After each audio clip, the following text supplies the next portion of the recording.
իր հանցանքները ծածկողը հաջողություն չի ունենա, բայց խոստովանողն ու դրանք լքողը գթություն կգտնի։ Երանելի է այն մարդը, որ միշտ Տիրոջ երկյուղն ունի, բայց իր սիրտը խստացնողը չարիքի մեջ կընկնի։ Երանի Սուրբ Հոգին հիմա կենթանացնի մեզ այս խոսքերը։ Այն մարդը, որ արդարացնում է իր հանցանքները, որ սխալ է անում, ասում է ես մեղավոր չեմ, Ադամի պես։ Ես մեղավոր չեմ, ես կինն է մեղավոր։ Դու քո սխալը որ անում ես, կարաս ասես իմ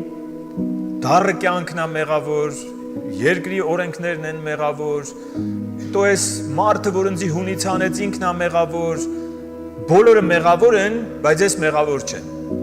Իր հանցանքները ծածկողը այսպիսի մարդը, որ իր թերությունները չի տեսնում, այլ ուրիշներին է մեղադրում իր կյանքի սխալների համար, գրված է հաջողություն չի ունենա։